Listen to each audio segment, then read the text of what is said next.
J'ai l'immense plaisir de vous annoncer que Chicoutimi revient à la maison. Chicoutimi retourne au Parti québécois. Alors on le sait, c'est maintenant officiel pour les citoyens de Chicoutimi. Ce sera Marie-Carline Laflamme, la nouvelle députée de la circonscription.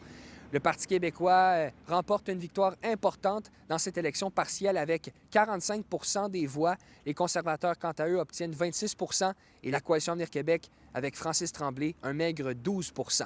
Ça a l'air maintenant que la CAQ a été un chapitre dans cette histoire politique de la circonscription. Je pense que c'est beaucoup trop tôt pour dire que cette élection qu'on vient de vivre à Chicoutimi est un miroir de ce qui va se passer ou un précurseur de ce qui va se passer au général, notamment parce que la CAQ va choisir un nouveau chef. Le Parti libéral vient de choisir son nouveau chef qui n'a pas encore eu le temps d'atterrir. C'est environ le tiers des citoyens de Chicoutimi qui se sont prononcés pour cette partielle. 34 % c'est le taux de participation.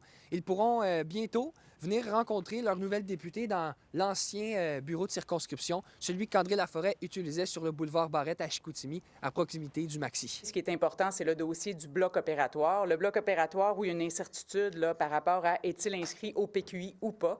Alors ça, on a fait un grand stationnement. Le trou est prêt aussi à l'hôpital pour le recevoir. Alors je pense que ça, c'est le premier dossier. Là. Il faut s'assurer d'avoir les fonds pour ça. C'est une région de ressources naturelles où le gouvernement met des bâtons dans les roues systématiques à des nouveaux projets. On le vu avec GNL Québec.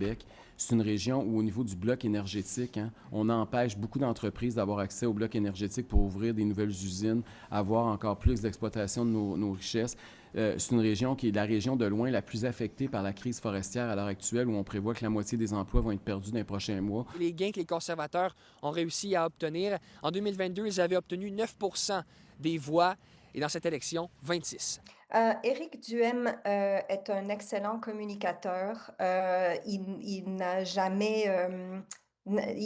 lâché, en fait. Et puis, il y a juste, je dirais, c'est un peu dans l'air du temps aussi qu'il y a un mouvement vers des idées de droite. On a vécu un bon 10-15 ans de progressisme, de propositions, de nouvelles voies, d'environnementalisme, de soucis par rapport à tout ce qui est changement climatique. Et avec l'arrivée au pouvoir de Donald Trump, ça a un impact sur la vie économique au Québec. Donc, on peut penser aux tarifs, on peut penser aussi aux craintes que les gens ont par rapport au coût de la vie.